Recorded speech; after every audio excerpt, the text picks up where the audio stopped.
I want to start off talking to you guys by telling you a little something about something I did last year that some of you know about, and I want to reflect on it a bit before getting into any more information, and that is a video that I made that some of you have perhaps seen called Interview with a Zombie. Fabulous. Now, if you have not seen this, I'm going to ask you to do me one personal favor. You guys don't owe me any favors, but if you ever need me to do something, you just give me a call. But go to the website interviewwithazombie.com. Best $7 I ever spent was buying that domain name.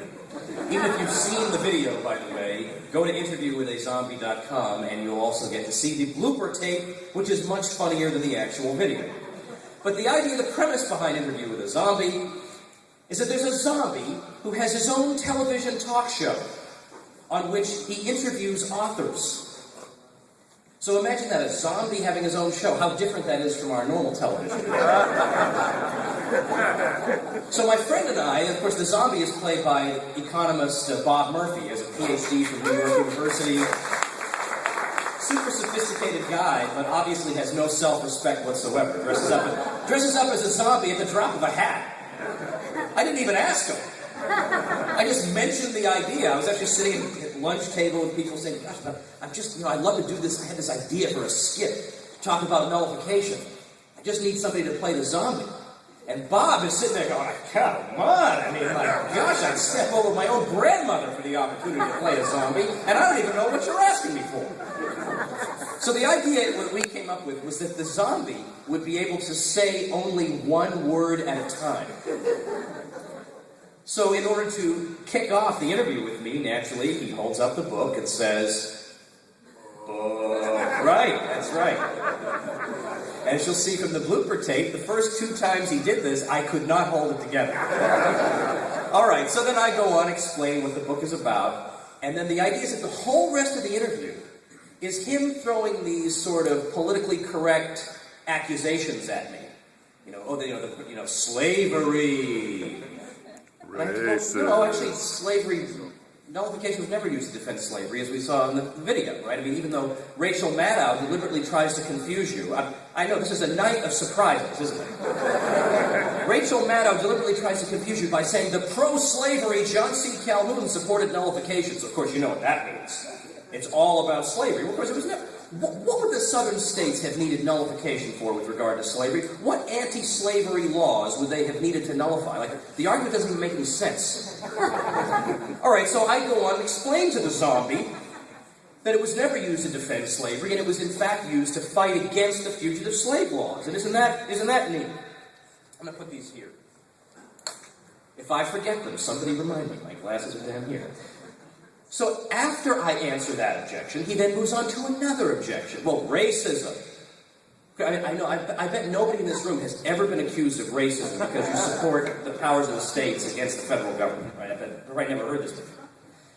But that's the zombie's argument. So again, I have to explain this. No, obviously there's no necessary connection between these things, no logical connection. And then it just goes on, and then he just starts recycling the words that I've already addressed. He just goes back to it. So the point is, he has no substantive arguments. The idea is just to smear me out of existence. To use these magic words that throw you out of the discussion entirely, that toxify you, that make you radioactive in our society. But every single time he makes an argument, so to speak, or utters a word, I've got all these facts and substantive responses, and it doesn't matter. You make no progress with the zombie. Now, the point of the video should be obvious, that if I were to go on with, Rachel Maddow or Chris Matthews or any of these people, the experience I would have would be exactly like what I had with the zombie, except they wouldn't have the excuse of actually being a zombie. In fact, on YouTube, you can type in zombie and stuff, and you can find funny videos about what to do if zombies take over America. And my question is, how would we tell the difference?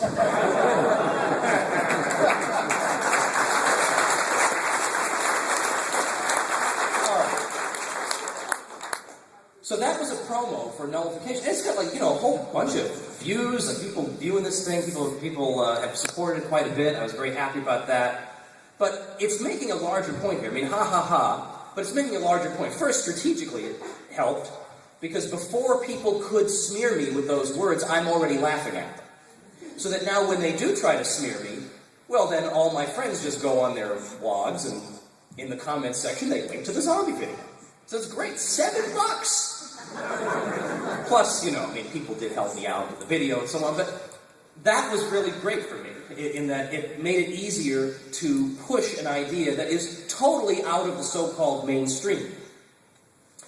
And secondly, this idea of the mainstream, or extremism, and we get this all the time. My goodness, you people are extremists, because you think that if the federal government violates the Constitution, that maybe we shouldn't do that thing.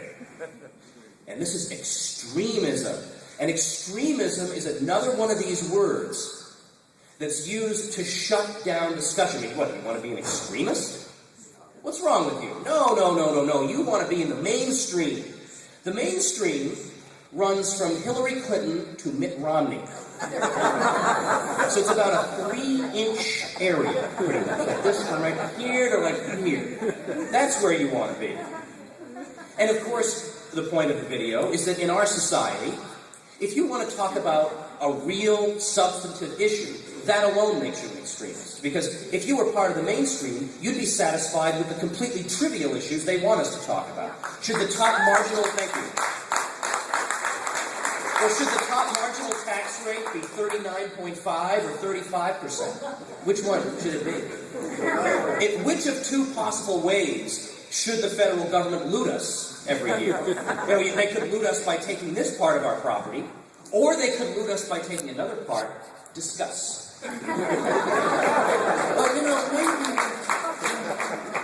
But those of us who say, you know what, I don't like the way the deck is being stacked in these. I find these questions completely creepy and totally beside the point. How do you answer that question if you don't happen to like being expropriated in the first place? There is no answer for you. You're an extremist. Ooh. An extremist just means you disagree with both Hillary Clinton and Mitt Romney. That's all it means. But it's an attempt to shut down debate. And the way you respond to that is, first of all, of course, by refusing to be intimidated. And secondly, by laughing at them. Oh, man, have I had a blast with this zombie thing. Because now all these people who come after me, now they all have to say, now wait a minute, I'm not being a zombie here. Now just wait 1 second. The fact that they even have to say this is a great victory. Moreover, if we are ever discouraged in this battle, just remember, and if you haven't seen it, you can go to YouTube and find it. Remember the beauty of the look on Chris Matthews' face on MSNBC when the subject of nullification came up. I mean, it was like the return of Godzilla to this guy. Just that look of sheer terror, that maybe, just maybe, an idea that the mainstream has not approved for us, the mainstream media, the mainstream political class has not approved for us in advance, is taking root anyway. Maybe they are losing their domination over our minds. This led him to this expression of sheer terror. Yeah, it's about time. Yeah.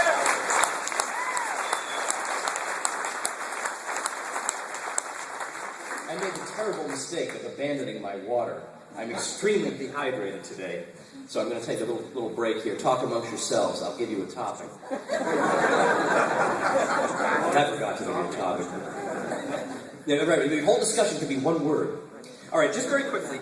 Because a lot of you already know this, so I'm going to go the quick, let's see if I can do this in 3 minutes.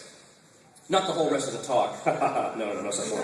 But the 3-minute overview of nullification. You ready? Because we all basically have the gist of this, but I want to give it, a full, formal presentation. Here we go. Here's the idea behind state nullification. First, as we saw in that video, which of course stole half of my remarks. Thank you, John Bush, Jason Rink, for nothing. It comes from Thomas Jefferson, and even before that, it comes from the state ratifying convention of Richmond, Virginia, in 1788. I talk about this in the book Nullification. Now, even if you don't know what nullification is, you see a book that has the word nullification stamped over the faces of Obama, Pelosi, and Harry Reid. You say, well, whatever this thing is, I think I'm probably in favor.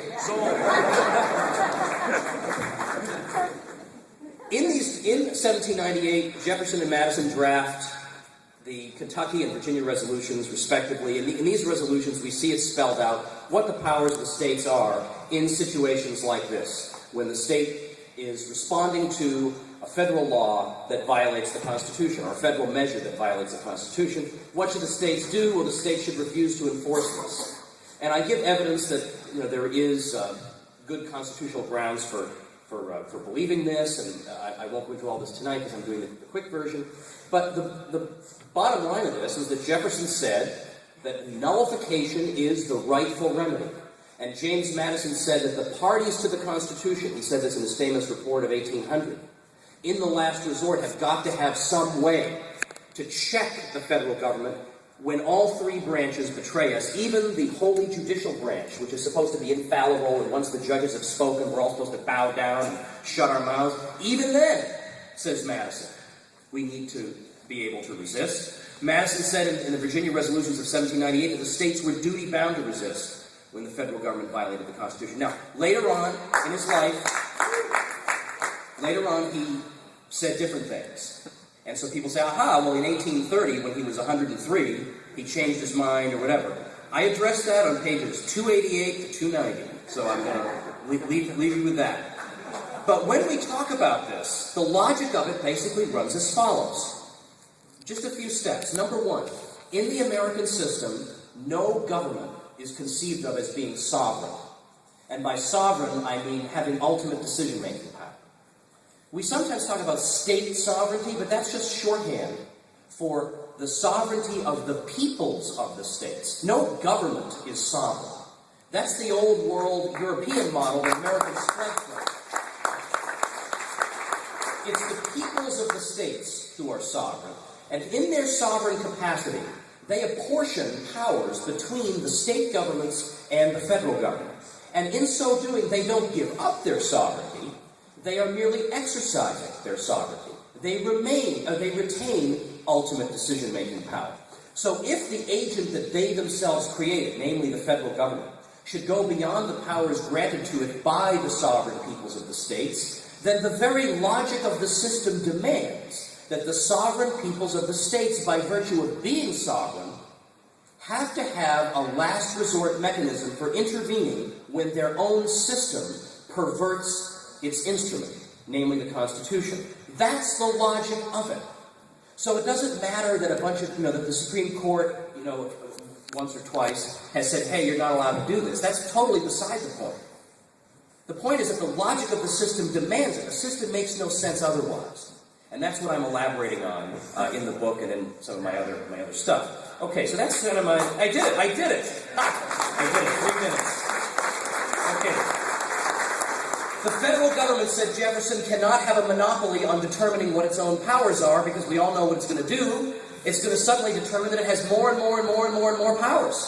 It's going to keep on discovering these vast, untapped reservoirs of power. We all know this. I mean, this has happened. It's not like I'm talking theory up here. Just look around, look at the Constitution, then look at what we live under. This is what has happened.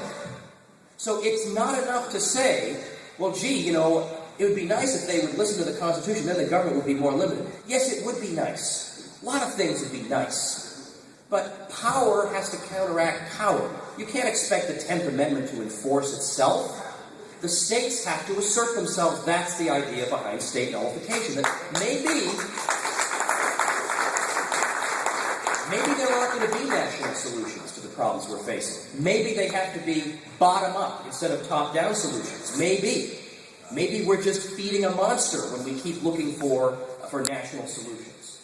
Now, having said this, the constitutional arguments that have been raised against nullification, I take on here, and so I won't tire you with those. And what I'm trying to do is to recover some lost U.S. history. I mean, to learn about what the states used to get away with against the federal government. It's incredible. I mean, the federal government has spent at least the past century enjoying itself at our expense, enjoying all the things that it can get away with at our expense. That's why it's so enjoyable and cathartic to see what the states were doing in the name of freedom against the federal government.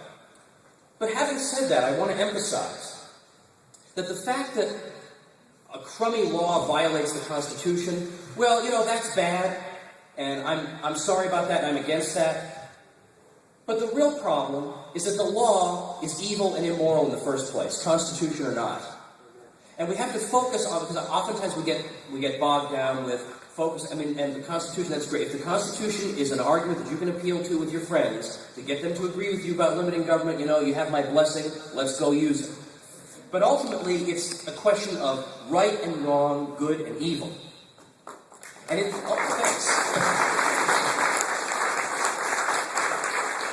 Now, of course, as I indicated at the beginning, we're not allowed to have these thoughts, citizen. You understand that? We're not allowed to have these thoughts. Confine yourselves to the range of debate that is allowed to you on the pages of the New York Times. That is, we, your overlords, will determine for you the range of allowable debate.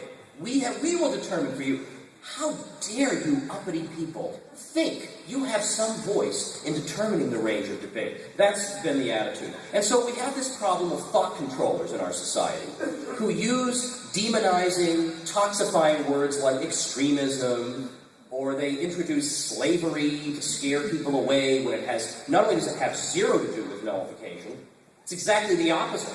When South Carolina seceded from the Union, December 20th, 1860, one of its complaints was that the North was nullifying the fugitive slave laws. Now that's the opposite of what every school kid thinks he knows about nullification, if he's even been taught what the word means. We're not allowed to have these thoughts. No, Susan. And yet, what does this mean? What does it mean when they call us extremists? Well, you notice what they don't use the word extremism for. They don't use it to describe what the federal government does.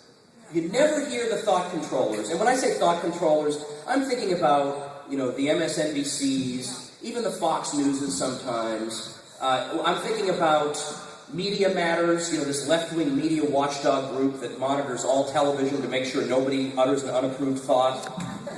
I'm thinking about the misnamed website Think Progress, which I think of as more like Think Zombie, or because it's bankrolled by George Soros, Think Soros is another possibility.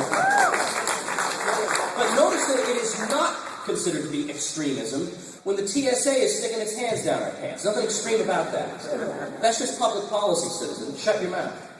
So that's not extremism. By definition, it's not, because it falls between Hillary and Mitt. So how could it be extreme, right? These are the great statesmen of our day.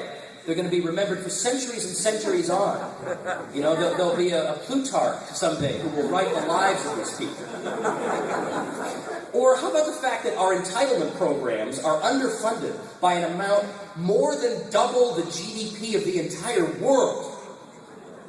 You and I didn't do that. That wasn't our policy. That's the mainstream. That's the non-extreme people. No, you and I are the extremists. You and I are the ones who say, now, whoa, I'm pretty sure you're not going to be able to pay that off. Now, come on now. Now, listen. My gosh.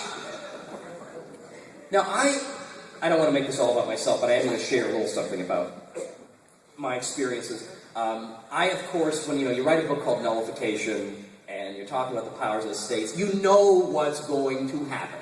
Okay, I knew this going into it.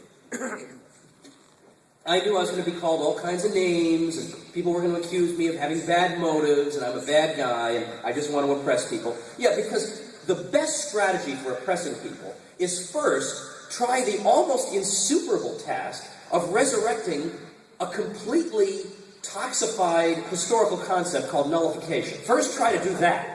Then get it accepted over the heads of all the media people in the whole country and against the entire political class. Then go to step 2. Yeah, that seems like the most effective. It doesn't even make sense, even if that were what I was doing. But I knew this was going to happen, and there's no way to disprove this. Because they're going to, they can read my mind, and they know what I'm really up to, and so on.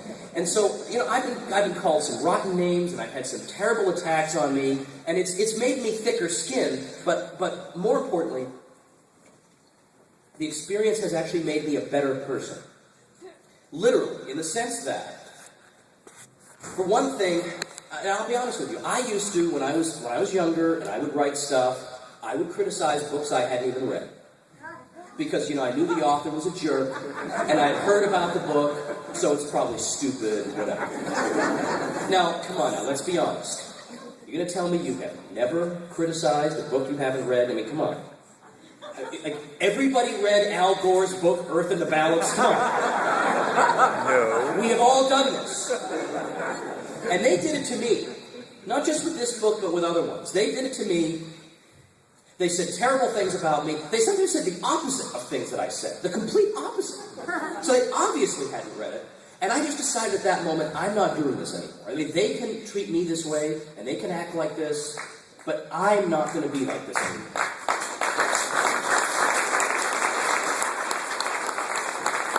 I'm not going to treat people like garbage. I'm not going to refuse to give them the courtesy of, look, it's a huge, huge, unbelievable undertaking to write a book. I mean, you at least owe the author that you at least read his thing before you go out and connect. So I'm not doing that anymore.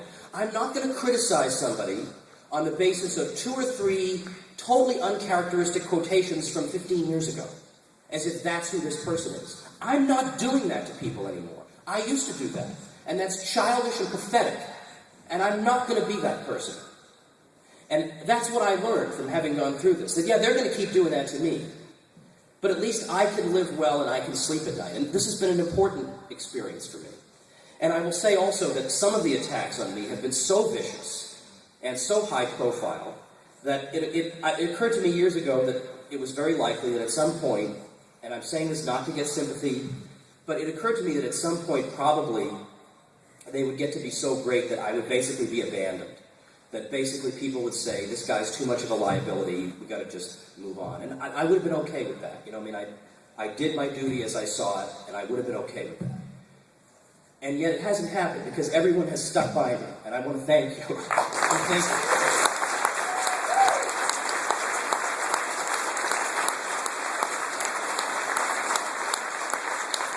Now, what's interesting about the thought controllers is that many of the thought controllers are on the left. I mean, in my opinion. But what genuine progressive really thinks Joe Biden is anything other than a shill for the establishment? I mean, come on, right? A real progressive dislikes Joe Biden as much as we do. A real progressive would be opposed, as a constitutionalist is, to the Patriot Act, to the misuse of the National Guard, to the unconstitutional interference with the use of medical marijuana. And incidentally, when that case went before the Supreme Court, it was 3 of the most conservative states in the Union that stood with Angel Rach on that issue. It was Alabama, Mississippi, and Louisiana. And now, listen, I wouldn't want to be caught with a joint in Alabama. But their argument was, we don't like California's law, but that's what a federal system is, It's not some kind of nationalist nightmare where there's one policy and we're just going to shove it down your throats. No, it's live and let live. So what if Alabama is different from California? Good. Okay, good. So what if Vermont is different from Idaho? So what? That's what America is. So a progressive would, the old style progressive in the New Left tradition believed small is beautiful. And that meant not just business enterprise, but it meant also political units, that it's dehumanizing to have 309 million people being infallibly governed by one city. This is insane, and yet no one can even question that. Because if you question that, you're an extremist, because Hillary doesn't question that. Mitt Romney doesn't question that. Don't ask this question, citizen. And there goes small is beautiful. What happened to small is beautiful? Is 309 million people small? Is that the exact right coming down from heaven scale of political order? 309 million to 1? Is that how it works? Or how about what the TSA does to us? How about them sticking their hands down our pants? Or you have to worry about if I'm going to travel with children, I either have my kid irradiated or groped. This is a choice they're given. There's no progressive worth his salt that would disagree with that. And yet, why have so few of them stood with us? Why have so few of them said, no, this is so bad that, yes, we're even willing to stand with some of these 10th Amendment people. I mean, the TSA is even worse than that. At least the 10th Amendment people aren't sticking their hands down my pants. That's one thing I can say for them. Where are they? They're nationalists. They are stuck in the nationalist mold. Every issue has one solution. And if you dissent from that, if you are a dissident, well, you know the words they'll use. Now, they claim that the reason they won't stand with us is they're so concerned about the fate of minorities. They're just deeply concerned. They're always losing sleep about this and so on and so forth because they're such humanitarians. Now, I will take them at their word because I do believe there are people of goodwill who are being honest, who genuinely are concerned that there could be violations of civil rights at the state and local level. So I don't want to make light of that. That can be a genuine concern. And I stand up here as somebody who holds no brief for the states, per se. The states are run by insane sociopaths half the time, too. Which is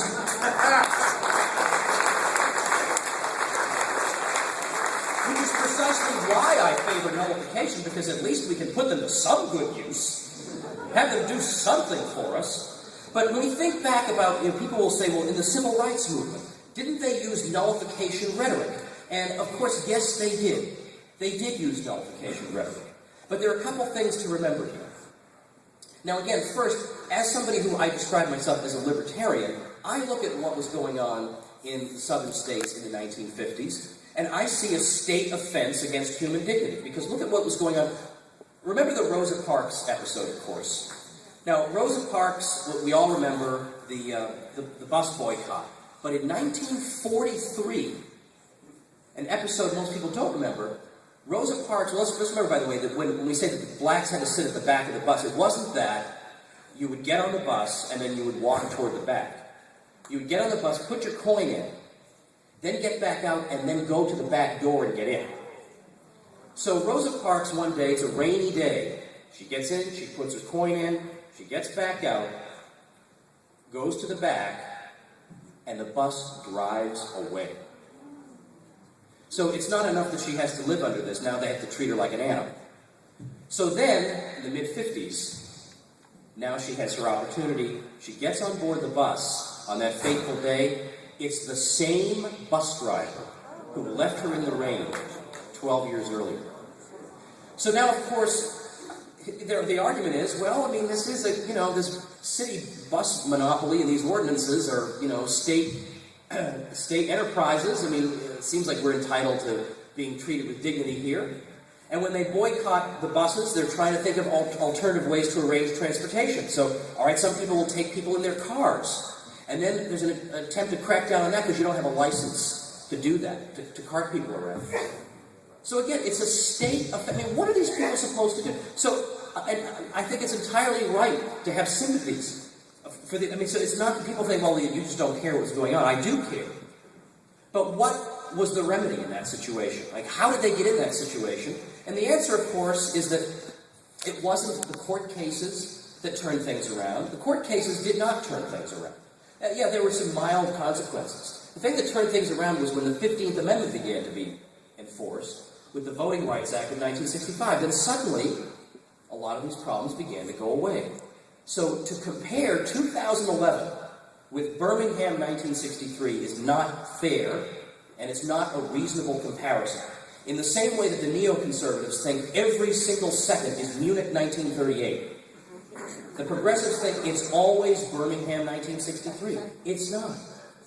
And for 30 years, blacks have been moving to the South in huge numbers. Things are completely different today. So it is wrong of them to cite this. And again, as I noted in that documentary, think of what the most lethal institution in the world for minorities has been. And it's not decentralized power or a federal system. Now, ever since Thomas Hobbes in his book Leviathan, we have been taught that the way human beings have to organize themselves politically is in one irresistible power center, and there is no subsidiary body in society that has any prior liberties that cannot be abridged or canceled by that central authority. This is the starting point for political organization in the Western world, certainly since the French Revolution. And we think that's the only way to live, right? You can't have one area doing something different from another area. You can't have institutions within a larger institution that have liberties of their own. But that's exactly how European society was organized until basically the 17th or 18th centuries. There were multiple power centers, and that's what allowed society to avoid totalitarianism. If you had had a Hitler or Stalin in the 17th century, they could not have done the damage they did. As murderous as they were, they wouldn't have had the authority to do it, because they were much too hemmed in by competing power centers. When we hear all these titles that kings had centuries ago, he's the king of so-and-so, the protector of this, and that wasn't because he was vain. That was a recognition that there were bodies under his care that preceded him, that had liberties that came before his prerogatives, and that he was bound to respect. We don't have that anymore. That's all gone. Now what we have is there's one single flat plane. There's no subsidiary body that can stand up to the center. And what have the results been? Have the results been fantastic bouts of liberty breaking out everywhere around the world? Or has it been totalitarian revolutions, total war, unpayable debts, crushing burdens, growing bureaucracies? I mean, I think the question answers itself. And yet, the misnamed progressives look at this structure and say, yep, that's the best and only way to organize society, and anyone who dissents from that must be some kind of an extremist. These are the people who had the nerve to use the expression question authority. When was the last time these people questioned anything they were fed? Anything.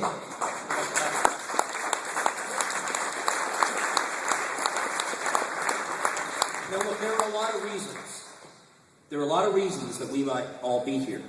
Some people might be here out of a devotion to the cause of health freedom in various forms, whether it's freedom from the so-called Obamacare. I hate that word. Because he doesn't. Various other forms of health freedom. There could be people who are devoted to the 10th Amendment to the Constitution. There could be people who are just dedicated to the principle that it's better for there to be multiple power centers in society, for people to have greater voice in the regime they live under, whatever. There are all different reasons. But I want to spend my last few moments just sharing with you what my own are. And my own, basically, are these, are both domestic and foreign. Domestically, I've come to the conclusion that the federal government has sold us a bill of goods, and they brainwashed us into believing it. Ever since we were sitting in their crummy schools, they fed us this line that without them, we'd be totally lost, we'd be pathetic boobs, we'd all be eating poisoned food, we would, with all our technological advances, we wouldn't have thought of any way to come up with a non-lethal sandwich. Our kids would all be working in a mine for $1 a day, we'd all be getting our limbs blown off because our computer monitors would be exploding. Everybody would earn 3 cents an hour. There'd be no science, there'd be no art, and on and on and on, right? Everybody would be an ignoramus, and this and that. Right? I mean, everybody was taught this.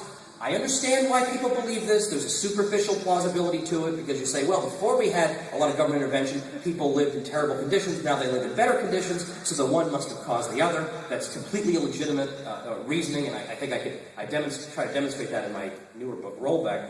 But the point is that if we were educated in, this is my new analogy, I kind of like, I'm kind of fond of, I'm very bad at analogies. I'm the anti-Peter Schiff when it comes to analogies. I'm so bad at it. He thinks of analogies in his sleep, he can be drunk, he had a car accident, he's coming up with analogies. I can't think of anything. But imagine you were educated in Walmart schools run and funded by Walmart. Well, the kids, now I suppose in these schools, every day the kid goes to this classroom, and the classroom up on the wall, it's all pictures of Walmart CEOs looking down upon the kids wisely. And the kids are taught to sing songs, oh, how great the Walmart CEOs are. Oh, God bless the Walmart CEOs, we'd all be pathetic boobs without them. So on and on and on, they cut out little pictures of the Walmart CEOs. And then one day a year, they get to stay home from school and meditate on the great contributions of the Walmart CEOs, whatever. Wouldn't we, in that situation, wouldn't we say, now that's a little bit creepy, come on now.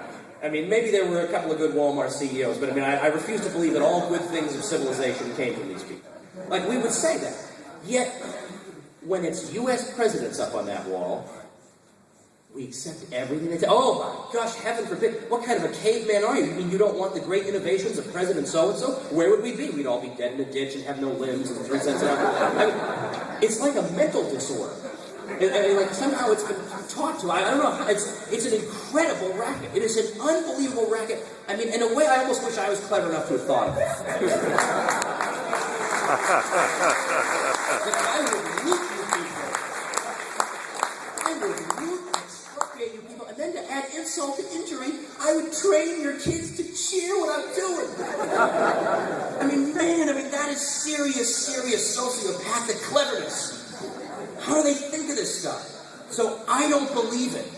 I believe this institution has held back human progress. I believe it pits us all against each other in a civil war of everybody grabbing.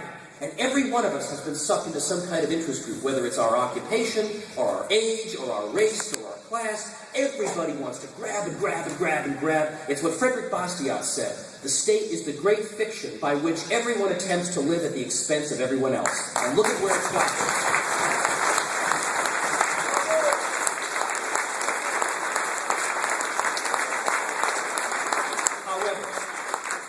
My last section here is something that maybe not all of you are going to receive well, but, I can't, I gotta be me, okay? I gotta tell you. And the other thing is, so in other words, because of this, I believe this institution is like a de-civilization agent. So at every turn, I want to try and stop it. And if this is a tool for doing it, then I'm all for it. But it's worse than that, because, let me start off by saying, giving my right-wing credentials here. I was the vice president of the Harvard College Republicans. And I know you're all thinking, yeah, that's some right-wing credential. Wow, so you supported Walter Mondale, right? Okay, the older crowd remembers Walter Mondale. Good, that joke wasn't lost on me. Okay. My Politically Incorrect Guide to American History is one of the best-selling books in the history of the conservative book club. I mean, so I'm not some left, I'm not a commie, I'm not a, pinko or anything like that. I'm the least commie guy you'll ever meet, although there are a lot of pretty non-commie people in this room. Your K has showing. I also came to the conclusion that I don't believe the foreign policy either. I just don't believe it. I don't believe it.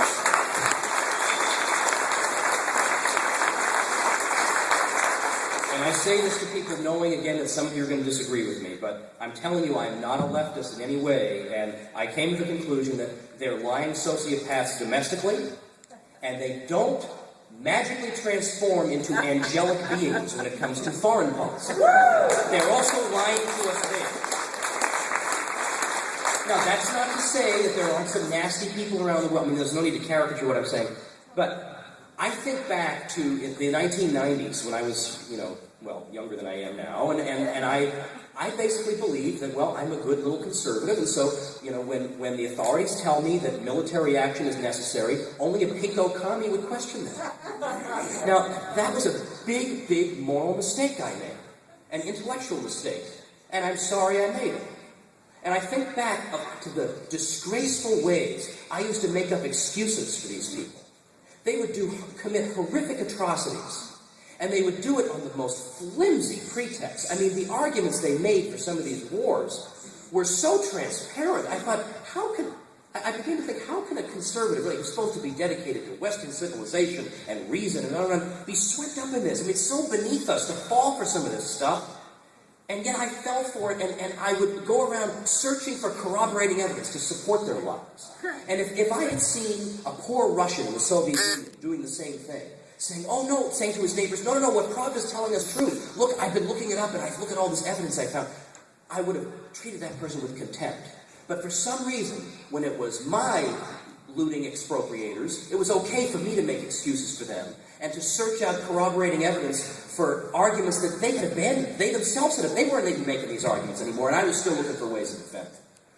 And I finally just decided, and this was back in the early 1990s, after the first Persian Gulf War. And this is a war a lot of people thought was just, nothing wrong with it. Saddam's a bad guy, he's massing his troops on the Saudi border, and so on and on. But I remember hearing about people, hundreds of thousands of people, retreating, being incinerated, and I'm being asked to have a Bob Hope special to celebrate this. Some backward country, some backwater, which actually by regional standards was relatively advanced, hardly.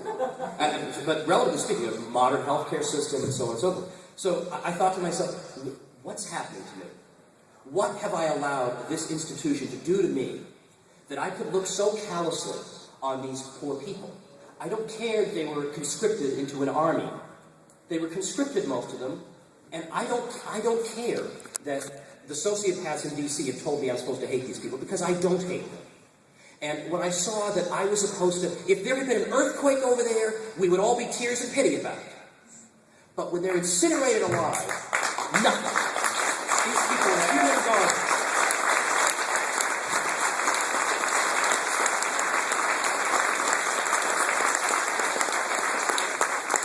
And I just decided at that point, I'm not doing this anymore. I don't believe what you people are telling me. I don't believe your phony baloney reasons for your wars, that all you care about is democracy, so that therefore you can put the Emir of Kuwait back on his throne. I mean, come on. You know, I'm not 7 years old. In fact, that's an insult, because my 7-year-old is smarter than that. But I have sometimes said, by the way, because I managed to explain to my 7-year-old what nullification meant. And it made me conclude that a panel of 7-year-olds would be better than the Supreme Court and the Federal Reserve Board put together. So let me finish, because I know I'm way over. But also, as the 1990s progressed, okay, so then we've got the sanctions regime on Saddam. And the UN, okay, we don't like the UN, neither do I. The UN says 500,000 children have died of malnutrition because of the sanctions. And then the usual response is, well, that's a phony statistic, or if Saddam hadn't spent all his money on palaces, the kids could have eaten or whatever. That's neither here nor there. The point is, U.S. officials, Madeleine Albright and Bill Richardson, both said they did not question that figure. They said that price was worth it. They didn't say the UN is lying. They didn't say this is awful. They said that price is worth it. Now, I am sorry, there is impossible for a conservative who lectures the world about moral relativism to say, I mean, what? We are better than this. How can we allow ourselves to be so dehumanized that we sit here and allow ourselves to be called extremists when people who make excuses for the killing of 500,000 children to go about their business and we defend this? This is public policy. No, I can't do this.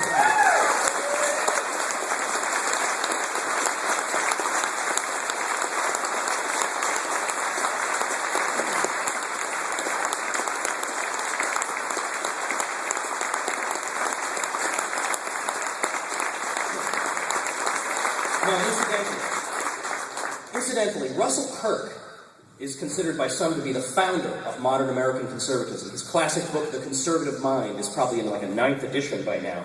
A very significant figure. And when we look at Kirk's foreign policy, it has nothing in common with the teenage laptop bombardiers who run our foreign policy today. It has nothing to do with the neocon Bill Kristol, nothing. You look at Russell Kirk, who's a real conservative, who hasn't had his brain washed by these phonies on the radio. Kirk said that military conscription is akin to slavery. This is the most significant conservative figure of the 20th century. In his book, 1954, called A Program for Conservatives, he laid out a foreign policy that bears zero resemblance to the interventionism that we have now. And at the end of the Persian Gulf War, he said that George H.W. Bush, now this is the most significant conservative thinker of the 20th century, he said George H.W. Bush should be strung up on the White House lawn for war crimes. Was he a pinko commie, Russell Kirk? Is that what we're reduced to? No. Now finally, therefore, my conclusion is, it is not enough to say that in Washington we've got some bumblers, and boy, they're inefficient. And there are some libertarians who sort of take that tack, that, gosh, government's just full of these people who they have these programs with all these crazy unintended consequences. What a bunch of jokers. I don't go for that. It's not that they're jokers. It's that they are raving sociopaths whom I don't want to have exercising any power over me.